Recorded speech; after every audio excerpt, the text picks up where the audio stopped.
and what she had to Pamela Smith and what she had to say after we got together. Thank you. The main reason that I am here, can you hear me? Okay. Everyone but my children think I have a soft voice. The main reason why I am here is that I love children. I'm a mother and a grandmother, and I still love them. And for the past 25 years, I've been focusing on raising my own. There are wonderful teachers and administrators within the public school system. I know them, I work with them, I acknowledge their hard work and their efforts. No one can doubt, really, the good intentions of these good people. However, there is an attack on parental rights that's being waged through the public school system, under the guise of prevention surveys, programs, and the use of legal license. And these same good people are the ones that are facilitating these very programs. The family is the basic unit of society, and when family is strong, society is strong. But when the family unit becomes weakened or standardized, controlled in any way, then family values are not transferred from one generation to the next. And with that loss of transfer, when those values are not transferred, is it not going? Okay, so just to get back, I think I can still move on. When those family values, if they are not transferred from generation to generation, then society is weakened. And let me think. Let me get back to where I am, sorry. And then secondary institutions can and do become corrupted in form and function. Today, we're just going to talk about education and their programs. Education is defining family values. It becomes the vehicle to promote agendas to save children whose parents are not teaching their children correctly or completely as prescribed by experts. Here, I'm just going to hurry and get to right where I am. Oops, one too soon. Okay. A cookie-cutter approach is often adopted to reach the neglected one at the expense of all. My own mother, she became very concerned in the 70s when a sex ed program was being implemented in public schools in Utah, and Planned Parenthood was at the roots. And the biggest argument in favor of this program was, well, parents aren't doing a good enough job, and somebody's got to do it, or the kids are just going to learn it from the gutter. And my mother's wise response was, if they learn it from the gutter, at least they know where it came from.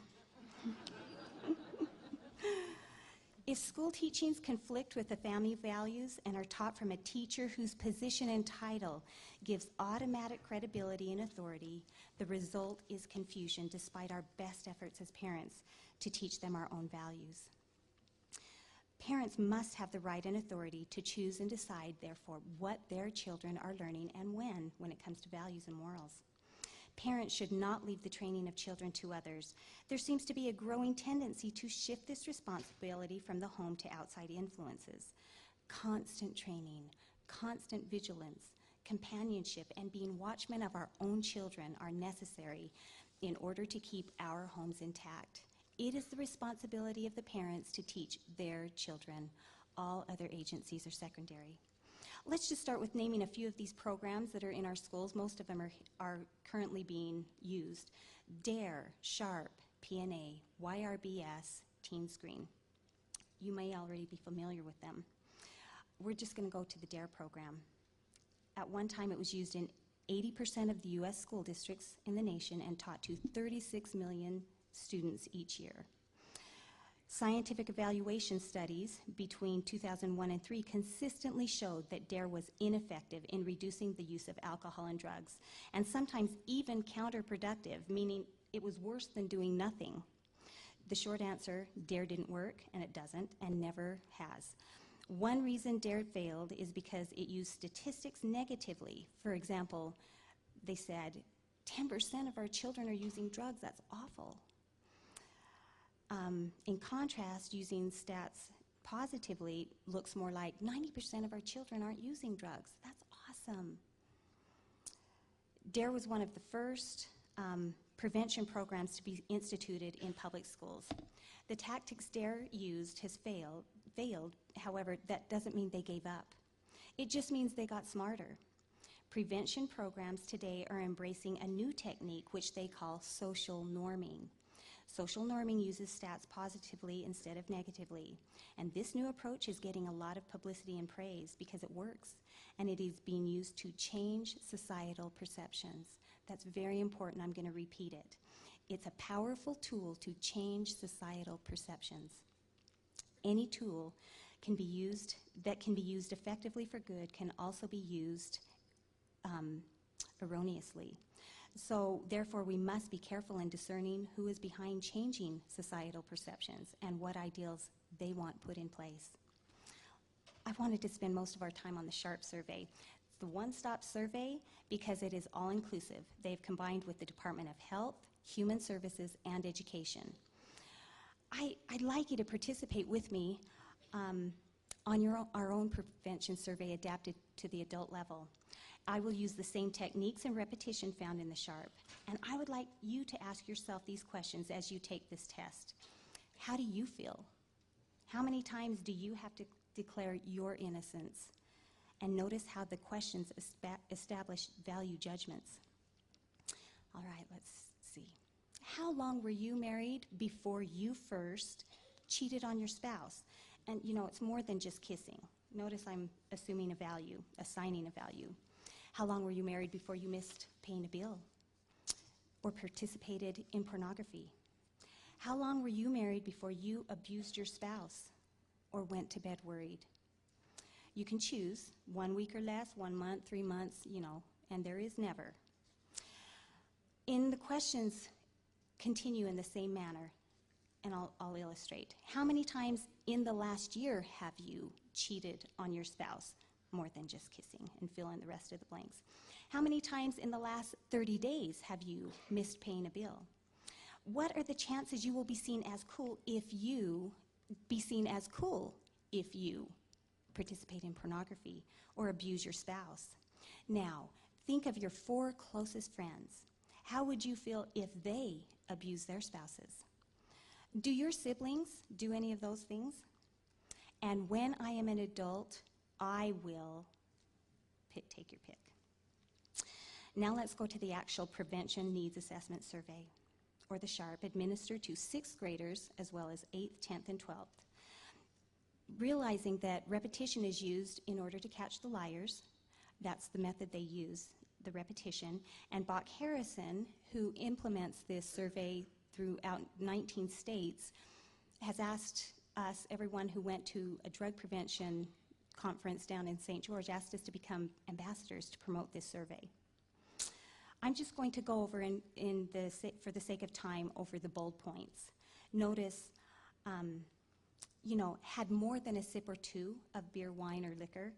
I guess less than 1 or 2 sips of beer, it doesn't really count. Regular drinking means only once or twice a month.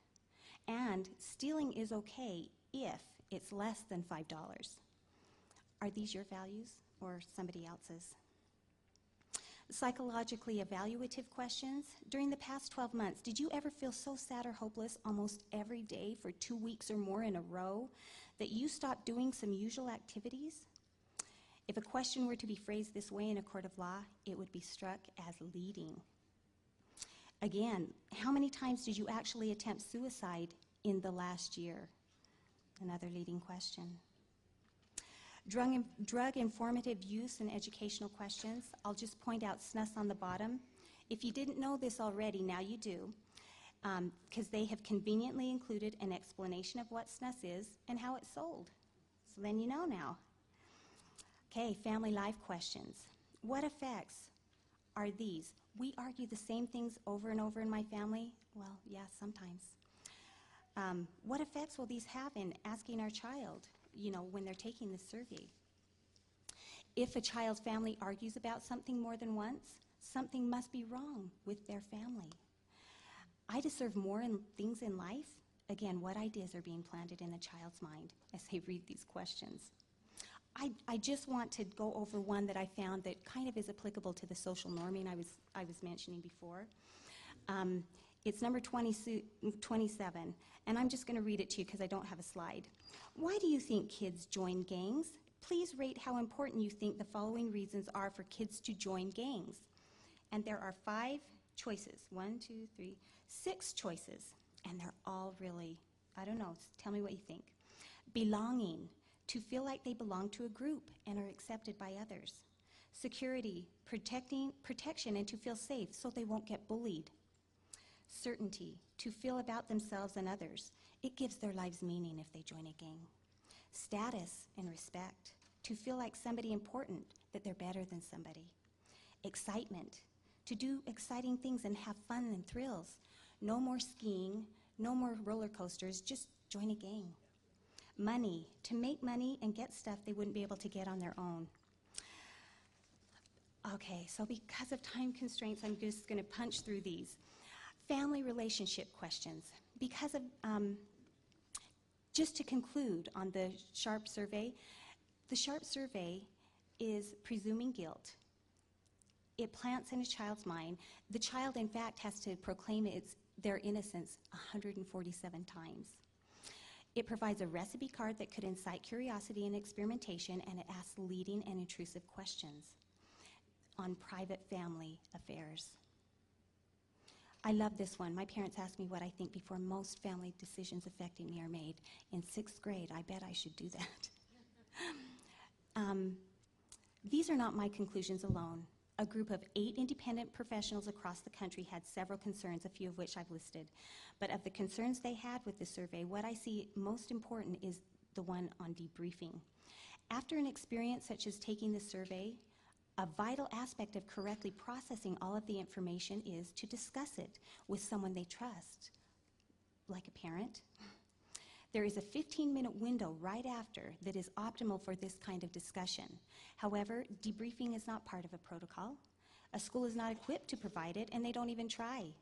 If that 15-minute window is missed, the information just sits and spins in a child's head. And the longer the time passes without discussing it, the less apt they are in wanting to talk about it. I just want to go through Teen Screen. Since the tragedy in Arizona, Teen Screen is making a huge plunge forward to try and forward their agenda. It's also known as a suicide prevention program. The National Association on Mental Illness, or NAMI, is the organization that created it and is funded by pharmaceutical companies. I'd like to just go through a sampling of a few questions from the actual survey. Have you often felt very nervous when you've had to do things in front of people? Today, I think I feel that way. Have you often worried a lot before you were going to play a sport or game or do some other activity? Has there been a time when you felt you couldn't do anything well, or that you weren't as good looking or as smart as other people? Has there been a time when nothing was fun for you and you just weren't interested in anything? How often did your parents get annoyed or upset with you because of the way you were feeling or acting? And the list goes on. And you know, it would be easy for many of us to say yes. So let's just see. What happens if you test positive? And just by the way, 84 to 94%, there's that likelihood of a false positive. What happens if your family is assigned? What happens next is your family is assigned to a caseworker who then sets up an appointment at a local mental health clinic for you and your child.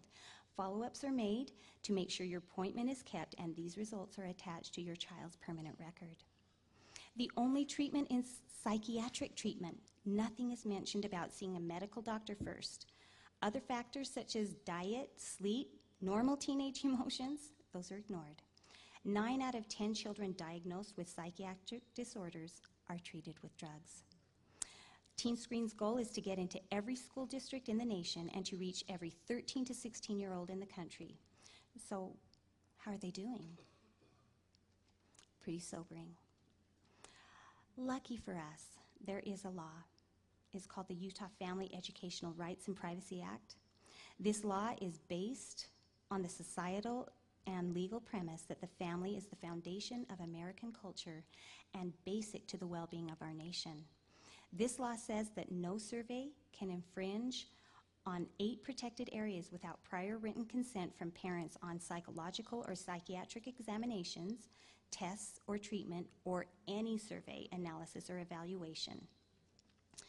Whether participants remain anonymous or not, parental consent is required if it even touches on things that we've talked about, like, let's see, B, mental or psychological problems, D, illegal, antisocial, self-incriminating, or demeaning behavior, E, critical appraisals of individuals with whom the student or family member has close relationships to, and there is a question in the SHARP on religious affiliations.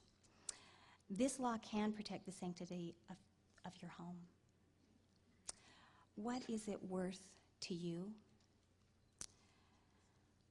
I think it would have been priceless to the Fields in 2005 when this ruling was established by the 9th U.S. Circuit Court, when concerned parents were outraged over a sex survey given to public school students in the 1st, 3rd, and 5th grades, which asked questions such as whether they could stop thinking about having sex. The case was dismissed by a 3-judge panel saying there is no fundamental right of parents to be the exclusive provider of information regarding sexual matters to their children. Parents have no due process or privacy right to override the determinations of public schools as to the information to which their children will be exposed while enrolled as students. Once parents make the choice as to which school their children will attend, their fundamental right to control the education of their children is at the least substantially diminished. This circuit court ruled in 2005 that a public school can teach students whatever information it wishes to provide, sexual or otherwise, and that parents' rights to control the upbringing of their children does not extend beyond the threshold of the school door. The bottom line in many states is that parents have no constitutional right to opt their children out of potentially offensive or outrageous programs, surveys, or classes in the public school. So again, I have to ask, what is this law worth to you? This law is a tool, but if you leave the tool in the toolbox, it has no value. It's only valuable if you know it and then use it. The red flag for us parents, is if the school is asking for parent signatures on a survey or a program, you should really look into it. And also, if your school is not asking for parent signatures on surveys or programs, you really need to look into it, because almost every school district has embraced one or many of these programs already in your school district. Just like Bach Harrison encouraged us to be ambassadors to promote the SHARP survey, I would instead encourage each of us to become ambassadors to reassert the primary right and responsibility of parents for the total education of their children. Schools should be reminded that their primary field of competence is academic. Parents should stand firm on this and not be intimidated by professional educators. After all, it's their children and their money. Thank you.